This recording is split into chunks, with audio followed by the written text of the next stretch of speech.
is the job to be done of a McDonald's milkshake? It wasn't, as business guru Clayton Christensen learned doing field research in 2005, to just be a sweet treat. The milkshake, as it turned out, was being hired to keep morning commuters full until lunch. This framework, the jobs to be done framework, has persisted over so many years because many businesses fall into a common trap, improving a product without asking what it was hired for. Today, retailers of any size are now shipping one, upgrading one, or introducing ads to one. They all kind of look the same and act the same. They find products for you, they compare options, they suggest recipes. Even the names for these little digital servants are similar in their perkiness. Olive, Sparky, Milo. And the one-noteness of them all makes me think that we might be losing touch from the thing that these consumers are hiring AI chat assistants to do. Let's jump in. A written interview in the fantastic newsletter The Aisle by tech journalist Jason Del Rey got me thinking about this. Last week, Jason published an interview with Mukesh Jain, and Jain spent nearly 5 years at Walmart in product leadership roles across online grocery and search and personalization. He then spent 8 years at Amazon leading the team behind the product graph, which is the long slog of turning unstructured mess of product descriptions and box photos into attributes that a machine can actually query, and later held a similar role on the Rufus team. So he is particularly well placed to talk about AI chat assistants, where they're at now and where they're going. But Jane had an interesting framework that I really latched onto, which is splitting shopping into 3 jobs. It's not just one. The first is the repeat purchase. And this is one where it's really not suited to a chatbot style of interaction. You know exactly what you want. You want a bottle of Heinz ketchup in an 8-ounce size. You type it, you see it, you recognize it, you check out. A conversation here is completely unnecessary. Another type of shopping behavior is research. You want to read reviews, you want to compare different options, you want to understand what options are available. That would ordinarily take a lot of work, but it can be made much more efficient with an AI chatbot. Great use case. And finally, complex constraints. You have a 8-year-old nephew you need to buy a gift for. The nephew is into space and Lego and probably owns all the space Lego already, and you're looking for something under $100, go. Now that kind of demand prior to an AI chat assistant was completely invisible to the retailer. It wasn't how people were able to search and filter in the past. And so Jason, at the end of this interview with Mukesh Jain, asked him, what do shoppers really want from these tools? And Jain actually answered by naming what they don't want. He said, nobody wakes up wanting to chat with a retailer. If the answer could have taken one message and it took 5, that is not good engagement. What they want, he said, is less work between I need something and it's on the way. And in this space, there's been quite fair pushback to all these impressive numbers about Rufus and Sparky in particular and how they're driving all this incremental revenue. And the pushback is that all of this adoption that we're hearing is from consumers who are already maybe the most engaged ones, the most likely to buy already.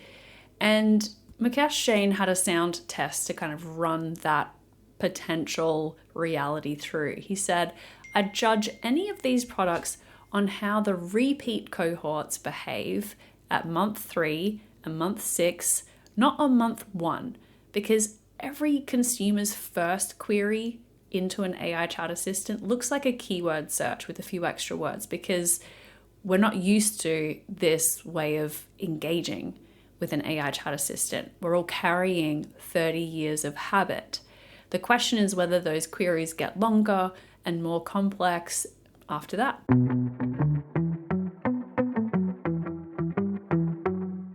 Poor audience targeting is frustrating, but for retail media teams, it can be costly too.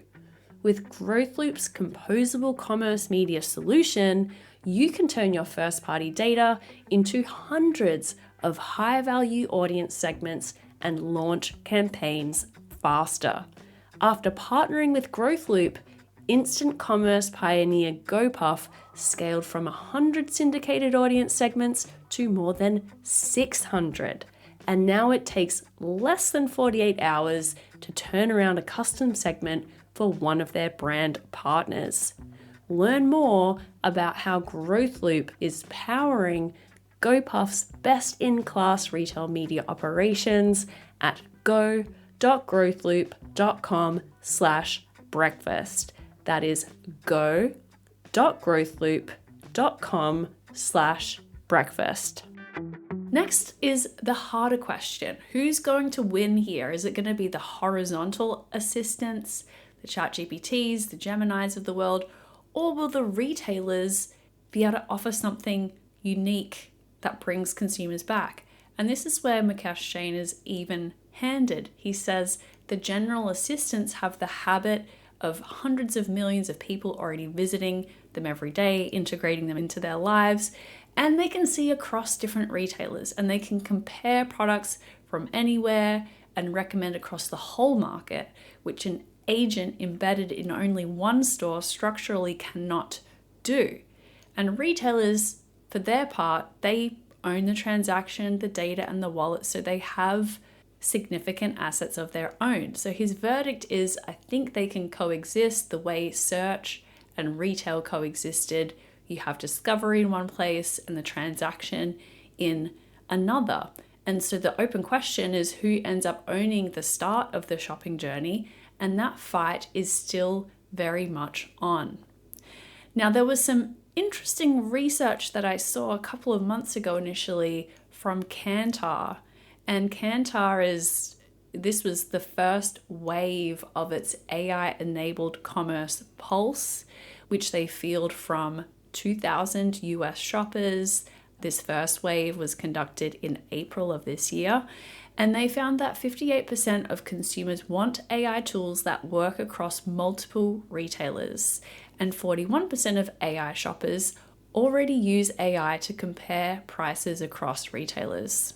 Kantar's read is that retailer-specific assistants produce stronger satisfaction among the people that use them, but platforms will likely have an advantage since product and price comparison lead utility. So Mukesh Jain's POV is that owning the checkout, the purchase history, and the card already on file, that evens out the fight between the horizontal and the vertical agents. But Kantar's data suggests that comparison is the thing that shoppers rate the most useful, and it's the one thing that a single store can't do. So this is the part of the episode where I tell you that I was wrong. I've been arguing for a while that retailers building standalone chatbots were building digital ghost towns, and that the winners would be the ones plugging into wherever consumers already spend their time. And then last August, Rufus rolled out persistent memory. And this meant that when I asked it what kind of person I was in real life, for the first time, it admitted that it knew I play pickleball, I own a cat, I like expensive Japanese camping gear. And once I saw that, I thought Amazon has totally proven me wrong, because I thought the moat was memory. I thought that using an AI chat assistant that remembered my preferences was going to be a critical aspect of adoption of these kinds of tools that retailers might lose because they forget you between sessions while ChatGPT remembers everything. And this research from Kantar shows that memory isn't the deciding variable. Breadth is. And Mukesh Jain, who built this from the inside at Rufus, says that nobody has really delivered that memory part yet anyway, that going from a search box to true assistant is the hardest part and nobody has fully delivered on it yet. So wrapping up here, The job to be done for a retailer's AI assistant is not a single job to be done at all. And that is why the current chatbot modality isn't the final boss version of AI-enabled shopping. The fact that even Amazon hasn't cracked the code yet should be encouragement enough to retailers to keep iterating on the chatbot form, function, and reason for being.